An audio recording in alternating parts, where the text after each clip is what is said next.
సత్యపాల్ గారు కేంద్ర ప్రభుత్వంలో మానవ వనరుల శాఖ మంత్రి గారు. ఈ మధ్యకాలంలో ఆయన డార్విన్ సిద్ధాంతం మీద ఒక రాద్ధాంతాన్ని మొదలెట్టాడు. డార్విన్ సిద్ధాంతం అసలు సిద్ధాంతమే కాదని, అది నిరూపించబడ్డది కాదని, మన తాతలు ముత్తాతలు కోతుల్లోంచి వచ్చారన్న దానికి ఏ ఆధారం లేదని, ఆ విధంగా మన తాతలు అవ్వలు మనకు చెప్పలేదని, మన పుస్తకాల్లో అలా రాయలేదని, కాబట్టి ఈ డార్విన్ సిద్ధాంతాన్ని పాఠ్య పుస్తకాల్లోంచి తీసేయాలని స్టేట్మెంట్ ఇచ్చాడు. దీన్ని మనం చూద్దాం. డార్విన్ సిద్ధాంతం వచ్చిన నేపథ్యాన్ని చూద్దాం.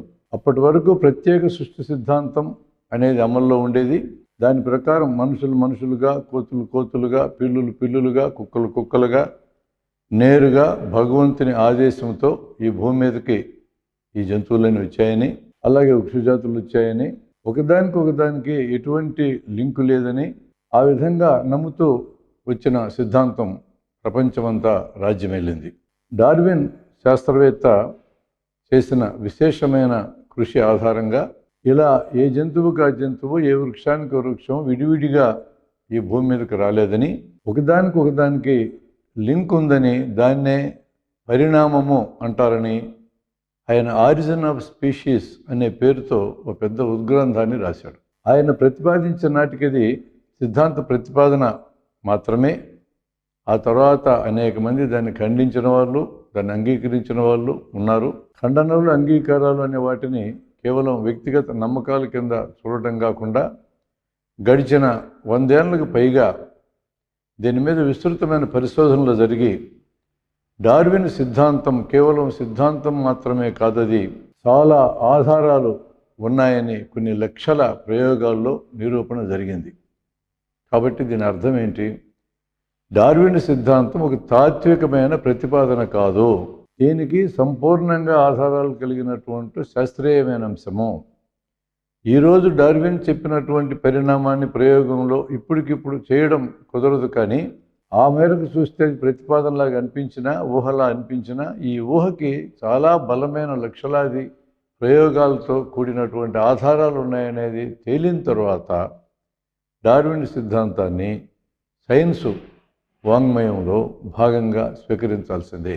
అందుకనే ఈ మంత్రి గారు చేసిన ప్రతిపాదన మీద దాదాపు 4000 మంది శాస్త్రజ్ఞులు సంతకాలు చేసి ఇలా మాట్లాడడం తప్పు అని చెప్పని ఆయన మంత్రిత్వ శాఖకి పంపించారు. పంపించిన తర్వాత వారి నుంచి ఇంతవరకు జవాబు అయితే లేదు. కానీ వారి పార్టీ నాయకులు రామ్మాధవ్ గారు సత్యపాల్ గారు చెప్పింది 100కి 100 పాళ్ళు నిజమైన స్టేట్మెంట్ మాత్రం బయటకు వచ్చింది. దీన్ని ఎలా చూడాలి?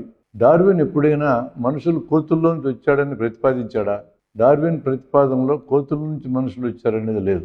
కోతులకి మనుషులకి అన్నిటికీ పూర్వీకుల్లో ఎక్కడో ఒక కామన్ యాన్సిస్టర్, అంటే కామన్ పూర్వీకులు ఉన్నారనేంతవరకే కానీ ఆయన ప్రతిపాదన.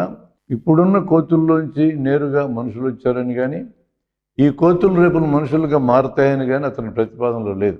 అతని ప్రతిపాదనలో లేని దాన్ని వీళ్ళు మాట్లాడడం ఏంది? తర్వాత మన తాతలు అవ్వలు చూసారా కోతులోంచి మనిషి రావడం?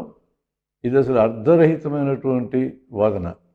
ఇట్లాంటి వాదనలు శాస్త్రము, సైన్స్ అంగీకరించదు. కాబట్టి మంత్రి గారు ఆ స్థాయిలో ఉన్న వ్యక్తి, ఆయన మానవ వనరుల శాఖ అధిపతిగా ఉన్నాడు కాబట్టి ఆయన మాటలకు విలువ వస్తుంది. మామూలు మనుషులు ఎవరైనా బాధ్యత లేకుండా మాట్లాడితే భరించవచ్చు, కానీ బాధ్యతాయుతమైన స్థానంలో ఉన్నవాళ్ళు రాజ్యాంగం మీద ప్రమాణం చేసి రాజ్యాంగంలో 51వ ఆర్టికల్ H కింద శాస్త్రీయ దృష్టి, జిజ్ఞాస, మానవతా దృష్టి, సంస్కరణ అభిలాషని ప్రతి పౌరుడు పెంపొందించుకోవాలి, ఇది విధి అని చెప్పినటువంటి ఆర్టికల్ లాంటి వాటి మీద ప్రమాణం చేసి వచ్చినటువంటి సత్యపాల్ లాంటి మంత్రులు ఇలా మాట్లాడడం అనేది అసంబద్ధం, ఒక రకంగా రాజ్యాంగాన్ని అవమానించడం కూడా అవుతుంది. ఆయన తన వాదనకి నేను కెమిస్ట్రీలో PhD చేస్తానని కూడా చెప్తున్నారు. కెమిస్ట్రీలో PhD చేస్తే బయాలజీ మీద మాట్లాడే అధికారం వస్తుందా? ఆ PhD అధికారాన్ని ఆయనకి ఇస్తుందా? ఇది ఒకటి చూడాలి. అసలు ఈ చదువుకున్న వాళ్ళు, మేధావులు అనబడే వాళ్ళు ఎందుకు ఈ విధంగా అనేక అశాస్త్రీయ వాదనలు నెత్తికెత్తుకుంటున్నారో కూడా చూడాలి.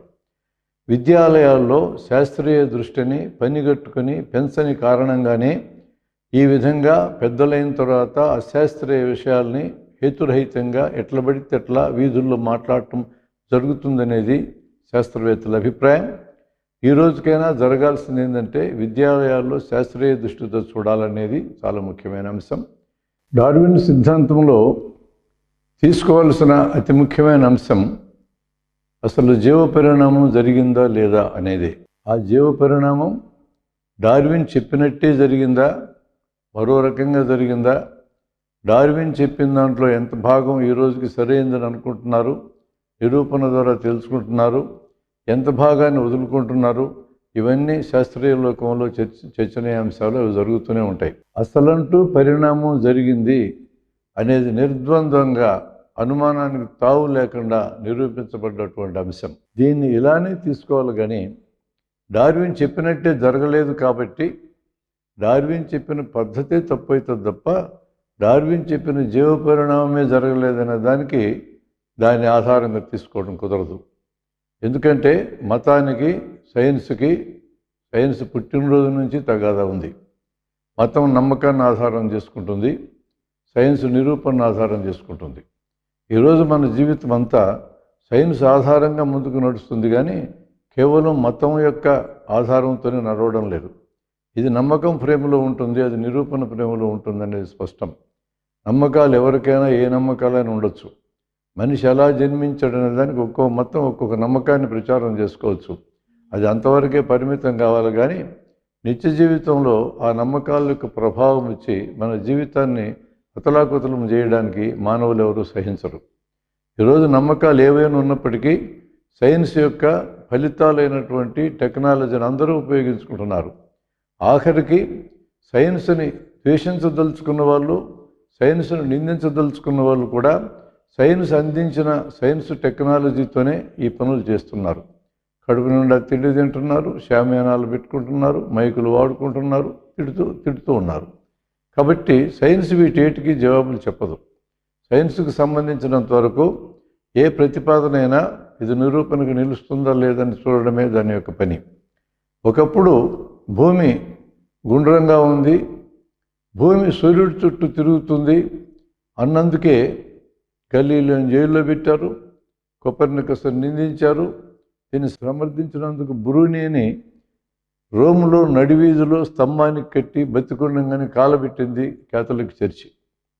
300 ఏళ్ళు అయిన తర్వాత ఈ చర్చినే ఎటువంటి ప్రొవొకేషన్ లేకుండా, ఎటువంటి అభ్యర్థన సైంటిఫిక్ లోకం నుంచి లేకుండానే మేము చేసింది తప్పు, మేము ఇలా మాట్లాడడం తప్పు, ఇలా బ్రూనియన్ చంపడం తప్పని క్షమాపణలు ప్రపంచానికి చెప్పాల్సి వచ్చింది. ఈరోజు అర్ధరహితంగా మాట్లాడుతున్నటువంటి వాళ్ళు ఏ మతాల్లో ఉన్నప్పటికీ కూడా శాస్త్రీయంగా ఏవైతే నిరూపించబడుతున్నాయో వాటికి అనుగుణంగా తమ పద్ధతులు మార్చుకోవాలి, లేదా కొన్ని దశాబ్దాలు శతాబ్దాల తర్వాత అయినా బహిరంగంగా క్షమాపణలు చెప్పాల్సిన